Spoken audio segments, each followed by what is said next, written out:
I met him at the gym, not in a dramatic way, not like we locked eyes across the room and everything shifted. He just asked if I was using the bench. I said no. He said thanks. That was it. But he didn't feel like the other guys there. He wasn't scanning the room. He wasn't flexing in mirrors. He wasn't loud. He just felt steady, the kind of presence that doesn't beg for attention. A few days later, we ran into each other again. Same time, same corner of the weight room. We started talking. Small stuff at first, work, the usual. Then one day he said, kind of casually, I just moved closer to here. I'm just separated, so I needed something smaller. He didn't say it like he wanted sympathy. He didn't overshare. He just dropped it in like it was a fact. And I remember thinking, okay, at least he's honest.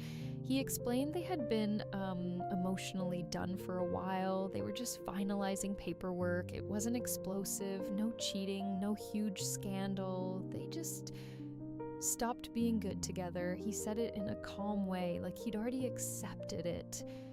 That made me feel safe. Because angry men scare me, bitter men scare me, avoidant men pretending they're fine scare me. He didn't seem like any of those. A week later, he asked if I wanted to grab coffee after our workout. I said yes, even though I told myself I would keep some distance. Coffee turned into almost 2 hours. He talked about therapy, about realizing he'd ignored parts of himself in the marriage, about how he didn't want to repeat that pattern. He said, I don't usually open up like this. And I laughed and said, you kind of are. But inside, I felt something shift. It's hard to explain, but when someone talks like that, it feels intimate, like you've been invited into something vulnerable. We started seeing each other outside the gym.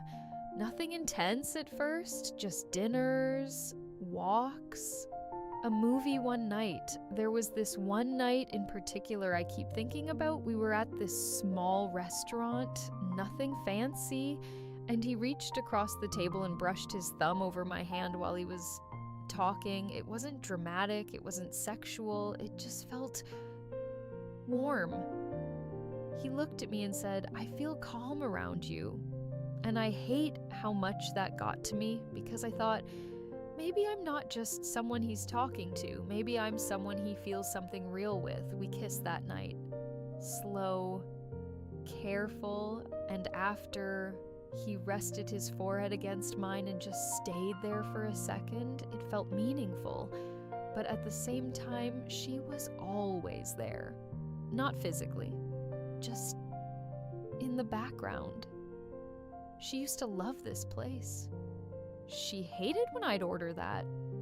She always said I overthink things. It wasn't bitter, it wasn't angry, it was almost nostalgic. And that's what I didn't notice at first, the nostalgia. I told my friend about him one night. She asked, is he actually divorced? I said, not yet, but it's basically done. She paused, then she said, just make sure you're not helping him heal for someone else. I brushed it off. I said, he's not like that. And I believed it. The late night calls started a few weeks in, after lawyer meetings, after tense schedule conversations about the kids, after random moments where something reminded him of the life he used to have. He'd say, I didn't expect it to still hit me like this. And I would sit there listening, talking him through it, telling him it made sense, that it was normal, that healing takes time. He started saying things like, yeah, you're helping me more than you know. At first that felt special. Then it started to feel like responsibility. I noticed something I didn't want to notice. When things were quiet between them, he'd pull back. Replies got slower. Plans felt less certain. But when there was tension, when something triggered him, I was the first person he reached for. I don't think he meant to do it. I think it was instinct. But instinct says a lot. One night we ended up back at his place after the gym. Nothing rushed, nothing forced. We just laid there afterward, quiet, and for a second I let myself believe this was becoming something solid. But then his phone lit up. He glanced at it and flipped it over quickly. I didn't ask, but the air shifted. Later, while we were sitting in his car talking, he mentioned a school event, and he said, "She hates when I forget stuff like that." Hates. Present tense. And it wasn't even the word, it was how he said it. Soft, familiar, like he was still in it. That's when it hit me.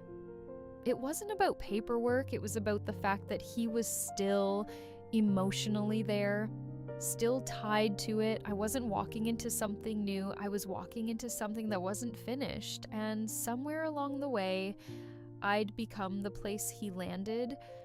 When things with her felt hard, I was the calm, the person who listened, but when things were steady, I faded out. I kept thinking if I was patient enough, he'd eventually turn toward me. But he wasn't turning, he was just trying to get through the end of something that still had a hold on him, and I was there. That's what hurt. Not that he lied, not that he cheated, just that I thought we were building something when really I was helping him close something else. A few days later, he called again, upset about something small, and I just felt tired, so I said, "I don't think you're ready."